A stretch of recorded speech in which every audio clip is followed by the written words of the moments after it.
Hi, everyone, and welcome to the virtual kickoff event for the Musician Health Symposium, presented by LunART and the MEAD School of Music. My name is Anna Tinder. I'm currently a senior studying music performance at the MEAD School of Music, and I'm your host.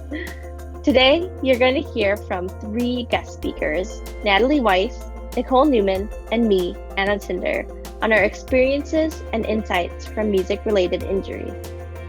Today's event is held in honor of National Injury Prevention Day and is the first day of our two-day health symposium.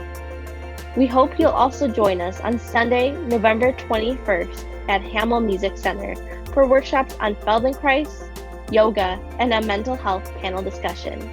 All of the information will be down in the description box below, and we hope you'll join us. So, without further ado, it is my pleasure and honor to introduce to you Natalie Weiss, our first guest speaker.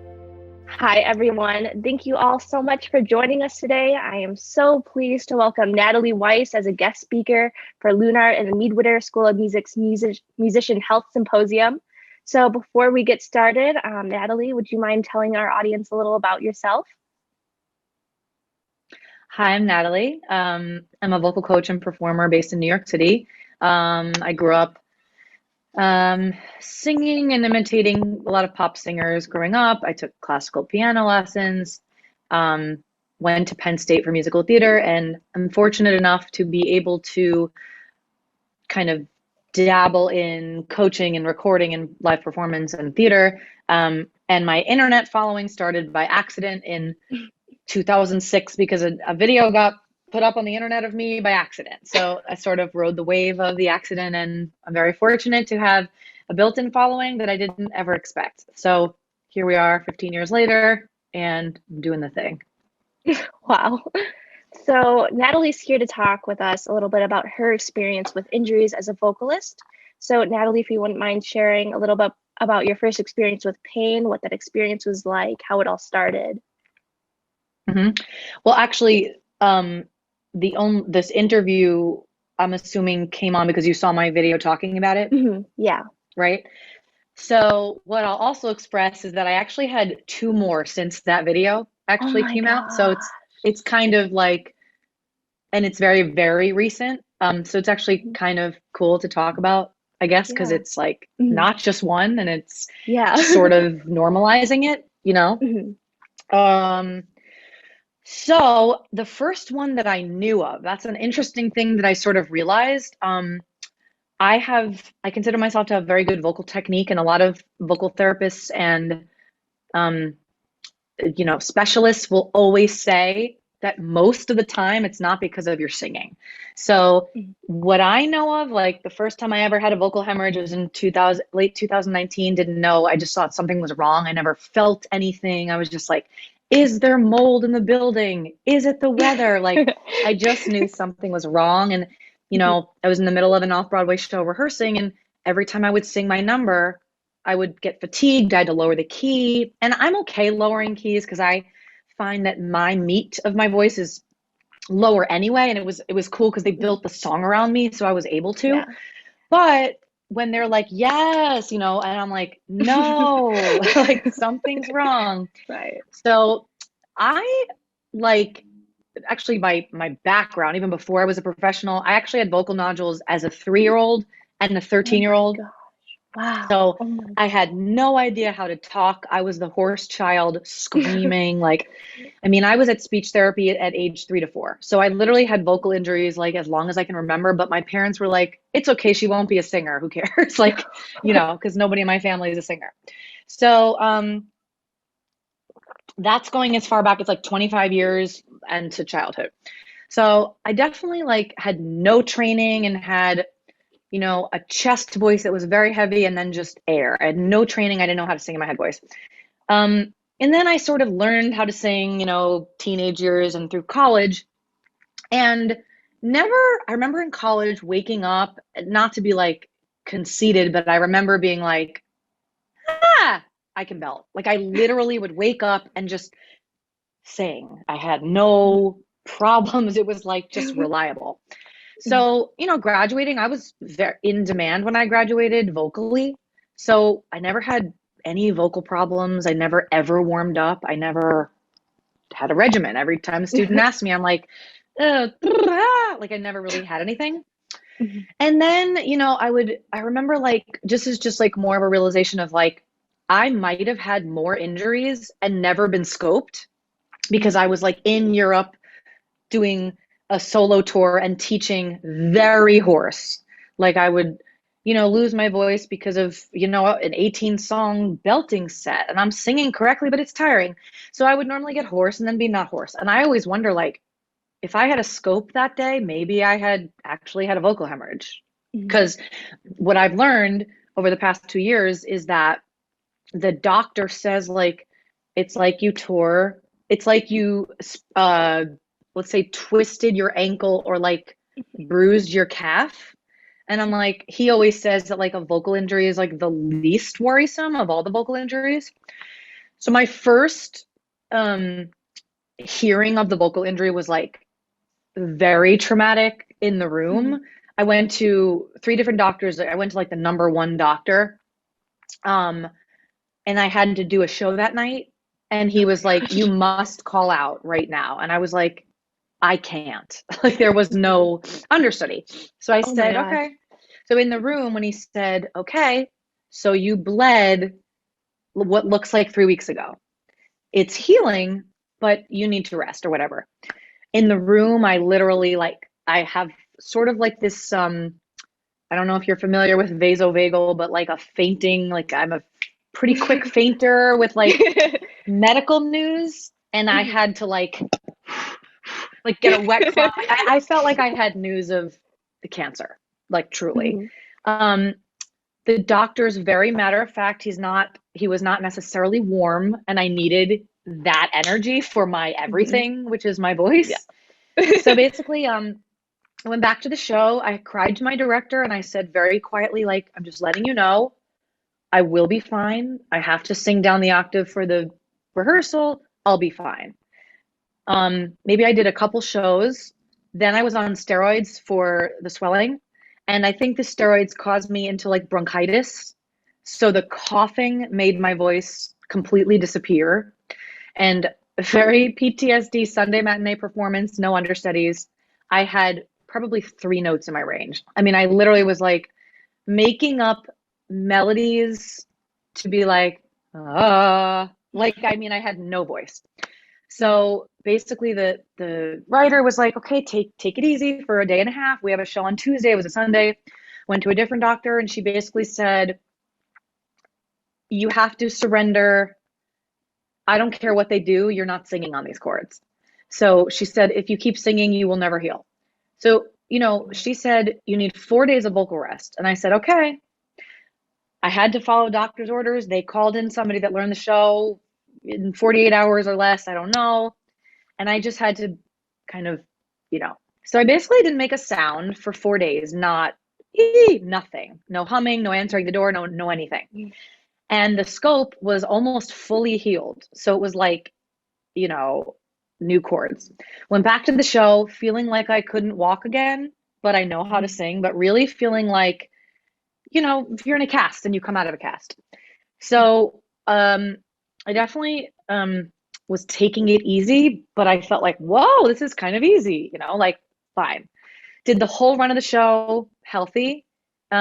Still a little bit like the song gives me PTSD because I, Yeah. know that like a certain Mhm. note is like something's wrong. So that was that injury. Then I Mhm. have all of quarantine, and while everyone was kind of on a break in quarantine, I was like very busy in quarantine with Mhm. Zoom and everything. So I took a little bit of a break. I was teaching a lot, and then in August, something happened where I don't know, maybe choked on my food. Nothing was not like a singing situation, and Mhm. I hemorrhaged again. Like I just know I did. So went back to the doctor and he was like, Mhm. yup. And he, instead of putting me on steroids, he just, because I had nowhere to be, I could cancel students. I went on vocal rest for 3 days, was totally healed again. And then a year of nothing, like perfection, never hoarse, never vocal rest. Then a month ago, funny enough, um, I was like, something is up again, Mhm. but never like a moment. Mhm. And I was like, let me just get it checked out. Um, and he said, yup, you bled again. It was like a different cord than the other time. Mhm. Um, and it looks like, because it was healing, where like a bruise is like yellow, he was like, okay, it's on its way. I canceled things. I went to my friend's apartment and played freaking charades, like I'm the person that would charade. Mhm. And it was healed. But healed was that recently I actually went to the doctor yesterday. Funny enough, this is happening. That because the cords are white, he can now, because it still was not perfect, something was like going on. He could sort of see this like slight, what he calls a pseudocyst.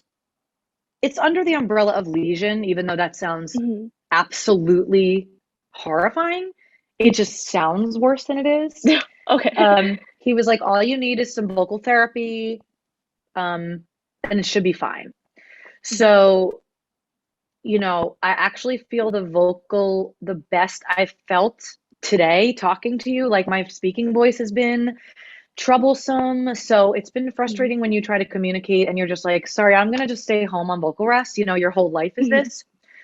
But what the doctor and I always talk about is normalizing it and just getting back in the ring, kind of a thing. So that's that's more than you asked, but Wow. yeah. No, that's for lack of better terms, such a moving story. Um, so in terms of how you were treated with the injuries, obviously you're a professional singer. Mm. So how do you feel you were treated by the music industry and the field as a whole? Well, I felt like my support system was so amazing. Like, you're gonna get through this, you're gonna get through this. There was a little bit of odd coming back to the show, like having, I'm not gonna mention any specific people, but having Mhm. people on the creative side being like, all right, let's walk through the show, you're back, let's do it. But sort of testing if I could, as opposed to me being like, I know what I can do, and almost like, all right, let's do it again. And I'm like, no, I'd rather not. I'd rather save it for tonight. And also, I know my voice better than anyone, so I don't need to be testing it in front of people. A little bit of like people were worried, but I wasn't, and the doctor wasn't. Mhm. Um, the response to the video was incredible. Like I Mhm. was, I was actually convinced to make a video about it because more people don't talk about it. Mhm. So I think I had felt shame and like, oh, I suck. And most people were like, Mhm. it can happen to anyone. It's mostly Mhm. not about singing. Mhm. Um, and just talking about how it's just another, you I don't know, you stubbed your toe, you know? Yeah. Yeah, as obviously this Musicians Health Symposium is mainly catered to the music program here as students. So it's really important for us to show that, look, these are professional musicians. This is their career. This is their entire life. And it happens to them too. It's not just a sign of your weakness or bad technique. It can happen to anyone, regardless of skill, regardless of your career. Mm-hmm. So Mm-hmm. as a professional singer, how would you say your relationship with your voice has changed from these experiences? Um, Definitely, I hate to say, like, I want to live a life of freedom, but like a lot of paranoia. Like, Mhm. um, I'm so conscious of right now I'm talking to you and I'm really trying to focus on buzzing forward so I don't talk back. I'm Mhm. constantly, if I never try to put myself in a talking over loud noises, talking at a loud bar, it's an everyday thing.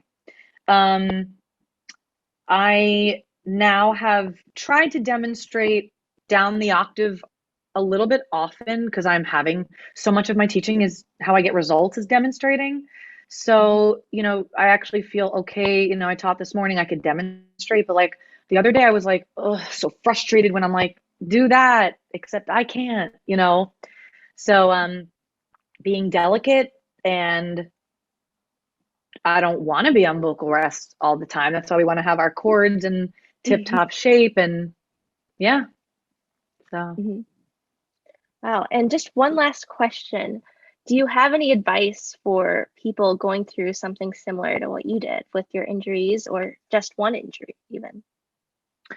One, I would say like vocal technique number one. Like I know I've been singing and navigating a lot of this too, because I know like how to navigate my voice, but vocal technique number one. However, like I said, the 3 times or whatever that it happened to me, coughing has done it, choking, getting overly excited about something and speaking incorrectly, something like that. But definitely get your vocal technique underway so that you don't experience it from a singing perspective. But if it does happen as a fluke, as a sneeze too, I've heard that's a really big one too. I'm very conscious of my sneezes now. I try to like chew. I try to sneeze off of my cords because that's a really big one. Just know that like find the right doctors and like find somebody who's going to be like not downplaying, but just truthful. Like I truly had stigma about it, So just being like, we are athletes, constantly reminding yourself your voice is your instrument. Like I'm not a wrestler. I'm a singer. That is my whole thing. You know what I mean? So just normalizing it. Well, thank you so much for your time and talking about such a vulnerable and important topic, Natalie. Thank you everyone for joining us today. Please stay tuned for our next interview with Nicole Newman, a flautist and founder of Yoga for the Arts. We're going to put all of Natalie's social media and websites in the description box below, so please check that out. And thank you so much for joining us today. Hi, everyone. I'm pleased to introduce you to Nicole Newman. She is a flautist and founder for the Yoga for the Arts. So before we get started, Nicole, would you mind sharing a little bit about yourself with our audience? It's my pleasure, and thank you so much for having me, Anna. As Anna said, I am a conservatory-trained flutist and founder of Yoga for the Arts, where I work with professional and aspiring professional musicians to help prevent and, if necessary, rehabilitate often performance-related injuries, in addition to combating performance-related anxieties as well. So Nicole is here to share a little bit about her experience as an injured musician dealing with pain as a flutist. So Nicole, would you mind sharing us about how that journey all started, what your experience was like with pain and playing? Yeah, well, I guess in my early teenage years, when I was in a pre-college conservatory program, I started to, as I was practicing more and more each day, I started to have a lot of muscular tension. It wasn't discovered till later on that I had scoliosis. Now, scoliosis doesn't necessarily cause pain in and of itself, but there can be muscular tension as a result of that 3-dimensional deformity of the spine. And playing flute didn't cause scoliosis, but playing an asymmetrical instrument without being aware of how I held my body in space certainly exacerbated the discomfort. So I would say there was almost always, I felt extraordinarily tense in the neck, in the shoulders, the upper body. And that could create some anxieties because you feel this tension in the body. And it's hard to know chicken or egg, it starts to create anxieties in the mind. And sometimes the anxieties that you feel from maybe an upcoming audition or competition can create tensions in the body. But learning to kind of get to the root of what was going on. But it was not something that was spoken about as a young woman. Right. And what helped you on that journey? Did you find any treatments or therapies that helped? It wasn't until much later, I would say in my early 20s, where I started asking questions to other people in my studio, other musicians that I knew in other conservatories. Are you experiencing pain? Do you find that there's a good percentage of time where you're in quite a bit of discomfort? And I realized that a lot of people were in similar situations, not necessarily the same pains or the same discomforts, but it wasn't something that was freely spoken about. And there weren't at the time a lot of options for that at least we were introduced to at that time for therapy. Alexander technique had been around for quite some time, which is wonderful and quite helpful. But now I'm so pleased to see that the conservatories offer not only Alexander, but Feldenkrais, Tai Chi, there's yoga. So there's a much greater panoply of options for people to explore.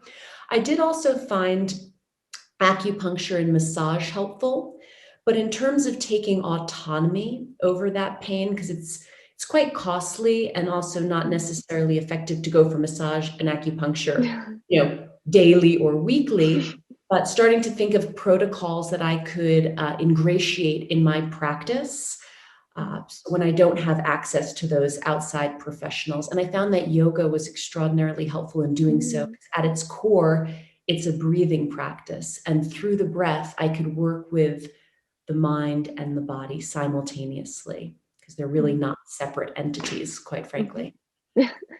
And you mentioned that this wasn't a subject that was really talked about when you were experiencing your injury. So what was it like talking to people about your experiences and learning about theirs and telling people you were dealing with pain and an injury? It was actually quite a relief because, I'd see people who are playing, at a tier one in the, in those upper ends of classical music, and they don't appear to be in pain. But then through conversation, realizing that, many of them had been struggling with this and kind of trying to figure out what to do about it. And one of the things, just also not just, yoga or massage or these other things, but learning how to listen a bit more to the body, take the cues when there is pain and not to cross that threshold, inserting periods of rest. And I know that's always like the fear of musicians not being able to practice. And what I'm saying is not practicing, but inserting rests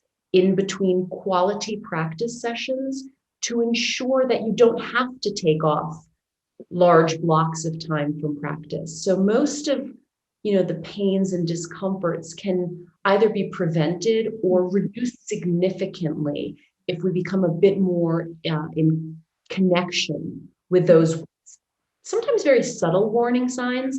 And I think that was another thing about the practice of yoga. It helped me tune in more to the interoceptive or the internal qualities of what was happening. So I could say, something isn't feeling right. Maybe I need to take a little time, or maybe I need to slow down a bit in what I'm doing.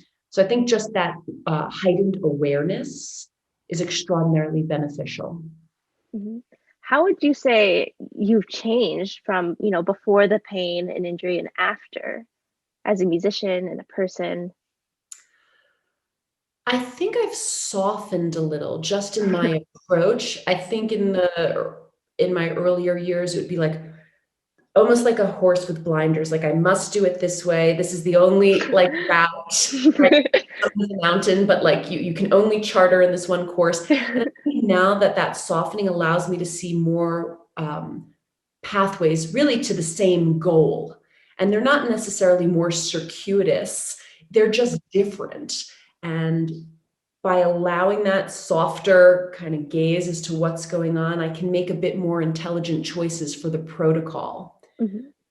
So I think that's helped both technically and musically, because the rigidity in the thinking translates often, or at least in my case, I don't want to speak for others, it can translate into some rigidity in the musicianship and technique as well. What would you recommend as advice for people, students, professionals, alike, going through something similar?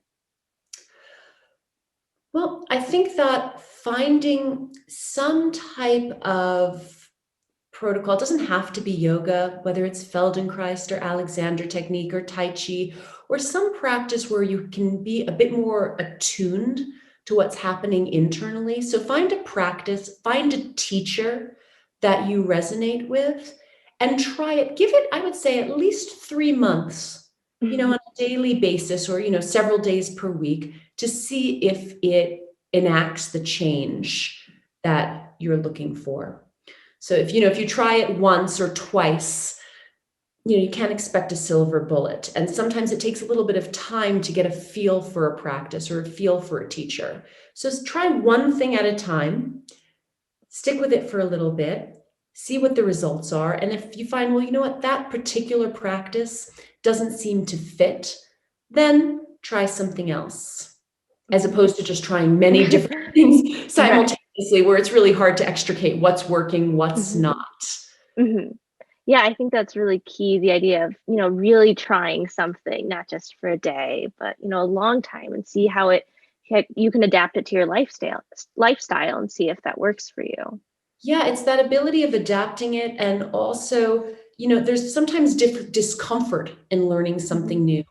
And often when we experience discomfort, there's an aversion towards it. Like, this is not possible, this is not what I'm interested in. But sometimes we have to lean in a little bit to that discomfort. And that's kind of at the heart of neuroplasticity and new learning and acquiring new skills. I'm not talking about leaning into intense pain. I'm talking about slight mental or physical discomfort in trying something new, where there's some friction, but there can be great benefits to kind of moving through that and seeing how you come out on the other side. And I can say, when I first started yoga, just as a quick aside, I went because I had experienced 2 intestinal surgeries, and I was going for different types of physical therapy, massage therapy, acupuncture, all of which were extraordinarily helpful.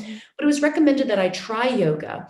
And when I first tried it, I found it very bizarre. I didn't quite feel that this fit in with, my personality. It didn't speak to me at first, but I stuck with it for a while because someone I deeply respected had recommended I try this. And also, I had bought a 10-pack to this class. So I was kind of roped into 10 sessions. And even though that teacher wasn't necessarily the teacher for me long term, I did realize that there were a lot of hidden gems there. And I started just kind of going along this journey, reading a bit more, looking for a teacher, and then finding a teacher who really spoke to me and understood where I was, what I was trying to accomplish. So it was worth sticking with it for a little bit. It's just to say, it doesn't necessarily, you don't necessarily feel like the embracing it instantly. Sometimes it takes a little bit of time. And you mentioned earlier a little bit about neuroplasticity and learning new things. Would you mind going into a little bit more detail about how people can use that to apply to their musical playing and experience, and maybe combating pain? Yeah, well, I highly recommend, if anyone's interested in learning more about neuroplasticity, Dr. Andrew Huberman has a brilliant podcast, and he has one, if not several, about addressing neuroplasticity. So I highly recommend checking out his work. He's a neuroscientist at Stanford and really the leading expert. But in terms of, if as a musician, you can think of working in 90-minute blocks. So having, being in a place of alert yet calm state when you're practicing, being highly focused for those 90 minutes. If you can't quite make 90 minutes, that's fine. Do what you can, but stay in a very alert, calm, focused place, and then rest. Take 15 to 20, even 30 minutes if you have time. 30 minutes may seem a little too luxurious, but even 10 minutes. And listen to a yoga nidra, or what Dr. Huberman, he calls a non-sleep deep rest protocol, which is the same thing, just without the Sanskrit, which for some people might be, a bit of a barrier to entry. All it really is you're laying down and you'll listen to a narrator say, like, oh, rest this part of your body, rest that part of your body. You can find any of these yoga nidra, Nidra. It's like yoga sleep, even though you're not physically sleeping, on YouTube. And you just find someone's voice, because they're all very similar scripts. You find someone's voice who doesn't drive you nuts. And you listen to that, and that is really where the neuroplasticity takes place. It's in the rest. So you start to set the stage by leaning into that little bit of friction, that challenge during that time, seeing it through. And then let your attention be very diffuse, very soft. Don't think about that anymore. So I think that's the piece that's missing for most musicians. So it's just more will have a greater outcome, and that's just not the case. So those actual changes in the synapses, those new neural connections, are really solidified in that short period of rest. And it's fantastic to do directly after that hard work. Wow. And that's so interesting. Definitely, we'll have to check it out. We'll put some links in the description below for everyone watching. But also, we mentioned talking about, prevention with injuries and pain. So would you mind going into detail about, what people can do? Maybe they haven't experienced pain yet, but maybe talking about the importance of prevention and why we should be trying to take care of ourselves before the pain starts.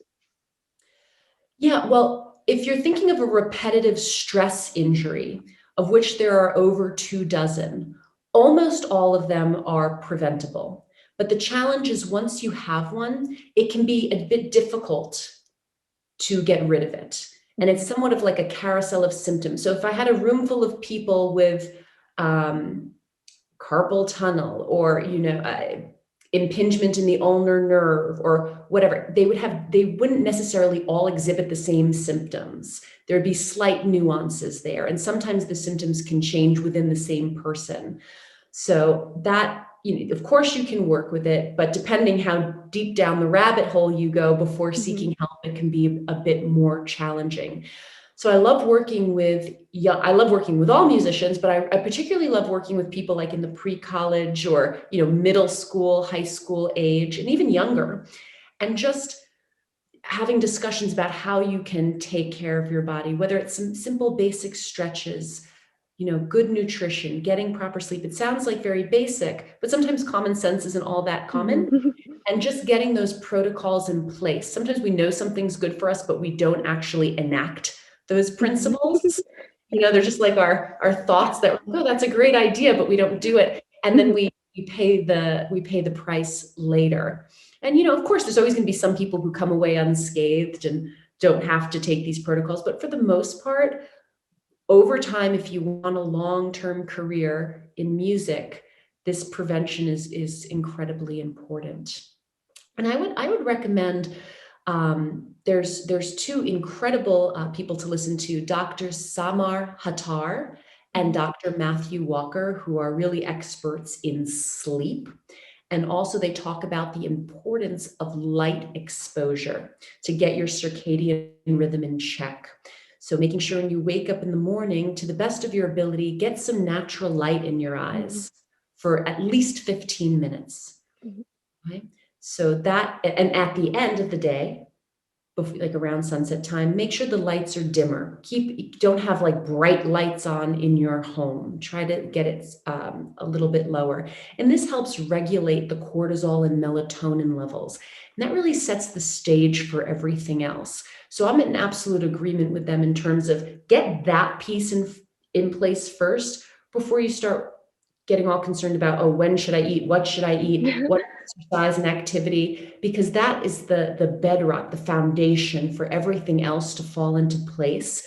Because sleep, nutrition, activity, those are not three separate entities that just, like that you can silo. They really are integrated. And that's very much in the Ayurvedic tradition too, which is kind of like the sister science of yoga. The three pillars of health are diet, activity, and rest. And I always like to say there's the fourth pillar, breath. But those are all integrated, and you can't just have health in one without the other. So unfortunately, we're starting to run out of time. Do you have one little? No worries. Do you have one little last piece of advice or anything you want to share with our audience before we sign off? Yeah, I have for Yoga for the Arts, the motto, it sounds a little cheesy, but the way you hold your body is the way you mold your body. So take notice of how you're holding yourself throughout the day and just check in. Not that you have to be in any one position. There is no correct way to be held, but notice if you find you're always slumped over or if you're in a very rigid upright position. And see how you can bring some softness. There's a balance of firmness and softness. And in yoga, they say sthira sukham asanam, this firmness and steadiness in your seat or your posture. So finding that sweet spot. Well, Nicole, thank you so much for your time. Everyone, thank you so much for joining us. please stay tuned to learn more about the Musician Health Symposium. We're having an in-person workshop on the 21st of November. It's going to be a Sunday. We're going to put more information on that later. Of course, all of Nicole's websites, her Facebook, all the resources we mentioned, they're going to be down in the description box below. So please check that out. Nicole, thank you again so much for joining us. We really appreciate it. Oh, I look so forward to the 21st. Take care. Yeah. First of all, a huge thank you to Natalie and Nicole for their time and sharing their stories, as well as a huge thank you to everyone watching and participating in our first Musician Health Symposium. It really means a lot. So last, but hopefully not least, I'm going to share a little bit about my experience dealing with an injury, as well as how this whole Musician Health Symposium came to be. So for me, music has always been a huge part of my life. I started piano lessons at the age of 6, guitar lessons at the age of 8, and violin lessons at the age of 9. Music is the one thread that connects my 21 years of childhood and young adulthood together. All of my memories and upbringing center around the violin. Playing in concerts, going to concerts, practicing, driving hours to lessons and youth symphony rehearsals. Violin was the one thing I was sure about myself, even at a very young age, 9 years old. When I decided to audition for music school in college, I think part of me did it because I really wanted to see how far I could go, but I was also scared of what else was out there. But luckily, I did end up getting accepted, and it completely changed my life and immersed me into this world of arts and music. And while I wouldn't end up going into a career in performance, getting a music degree allowed me to truly figure out what I loved in life. So when I went to college, sometimes I would wonder, if I wasn't a violinist, who am I? I think we all kind of grapple with this idea of, self-identity and crisis over who we are and feeling defined by what we do. For me, the question was planted around freshman year, but I didn't really worry about it too much, in all honesty, because while I did feel defined and tethered by the violin, I didn't see much of a problem with it because I couldn't imagine a world where I didn't play the violin.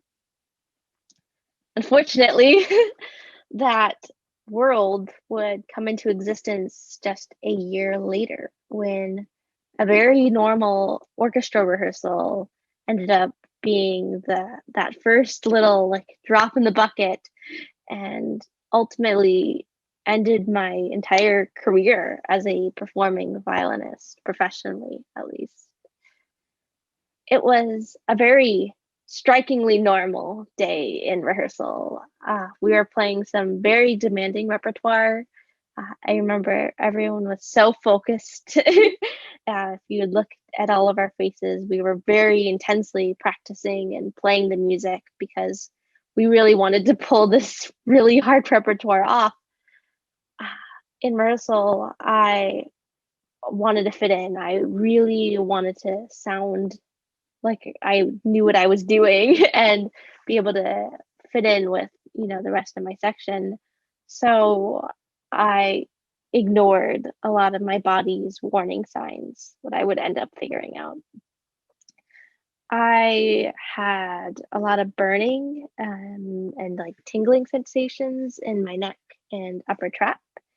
And I was used to tightness and some soreness, but nothing would prepare me for this single moment that would happen. So after hours, literally hours of playing this very demanding repertoire and ignoring my body, something snapped.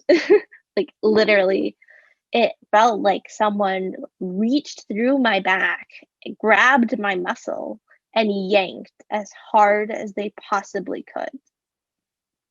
there was a moment of ominous, like, stillness and silence. I was in shock. I was like, what just happened? I had no idea. And all of a sudden, burning, like, unimaginable pain just released down my back, down my neck, into my shoulder, into my arm. By the end of rehearsal, I could barely hold my instrument. I couldn't walk home with a backpack, and I couldn't sleep because the pain was so unbearable. I had never experienced pain like this from my instrument or period in general. Nothing had ever caused this much pain as what I was experiencing. So being the naive sophomore, I was barely a sophomore. This was my first week of classes. Being a pretty naive sophomore, I would say, just still trying to understand how college worked. I thought everything would go back to normal. I thought, I pushed too hard in rehearsal, but it'll be fine.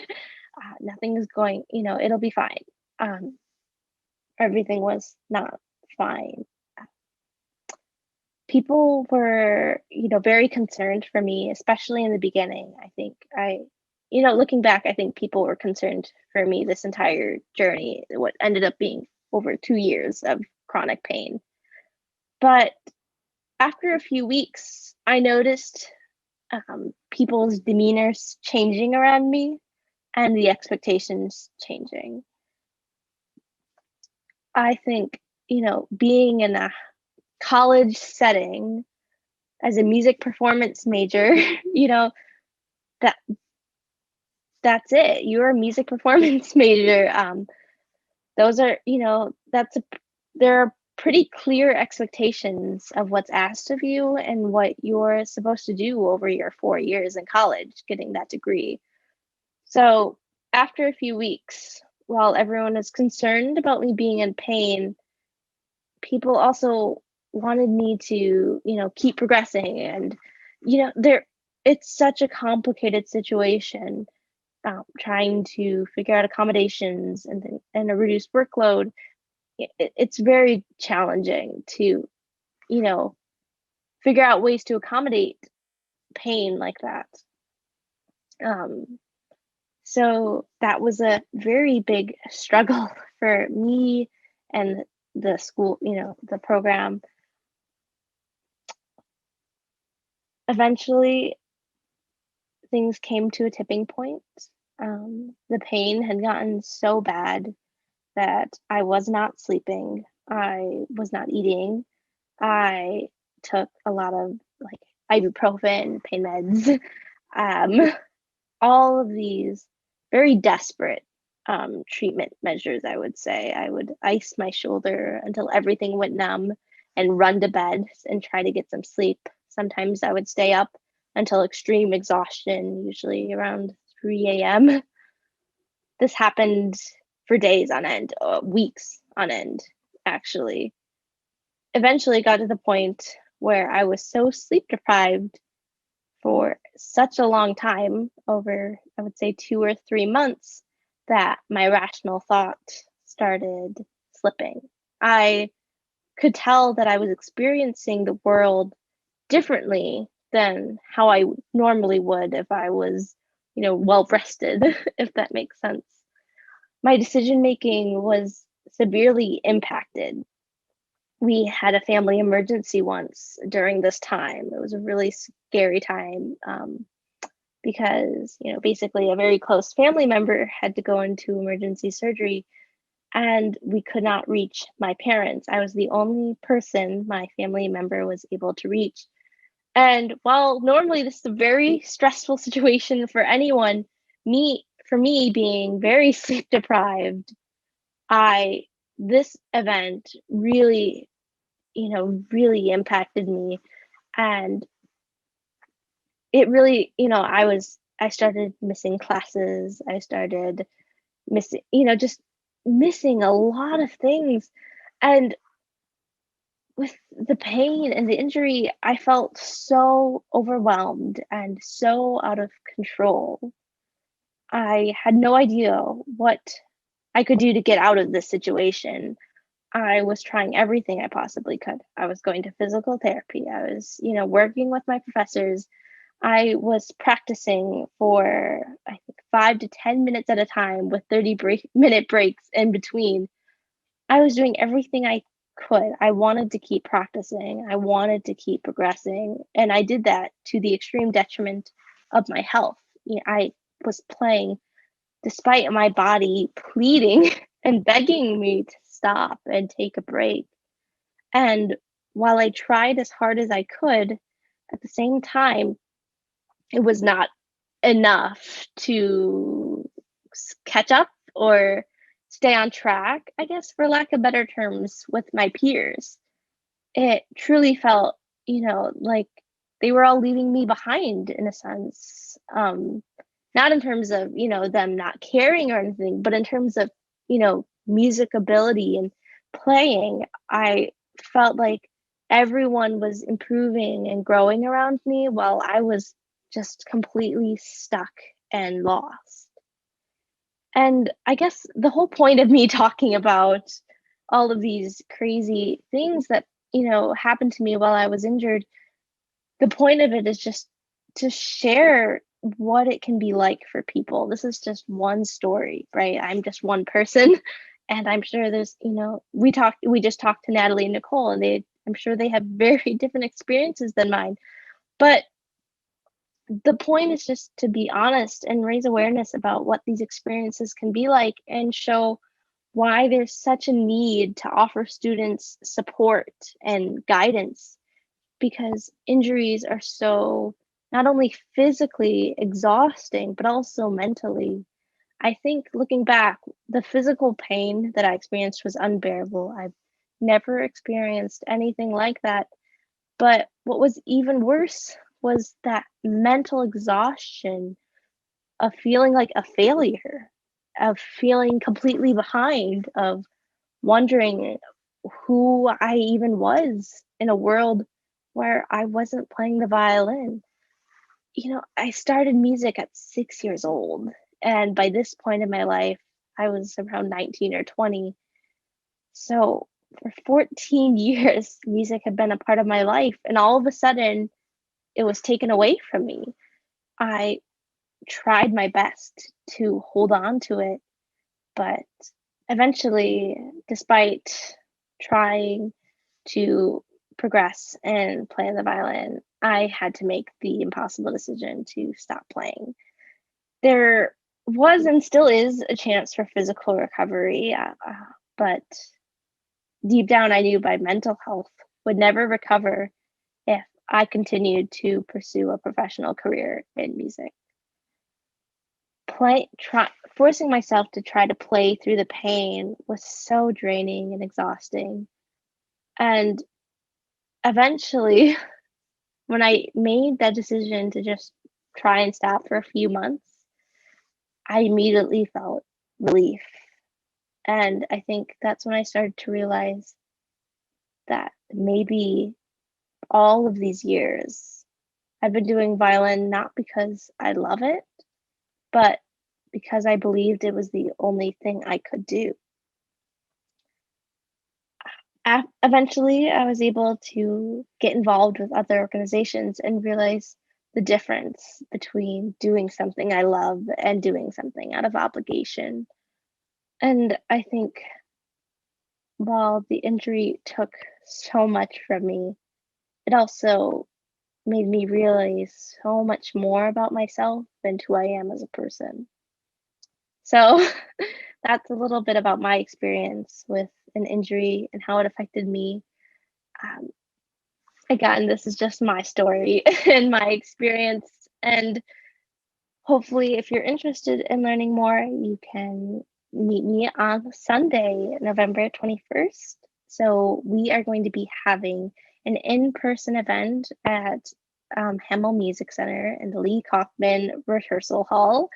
It's going to be starting at 11 a.m. Our first workshop with Professor Vardy will be on Feldenkrais. That's at 11:30 a.m.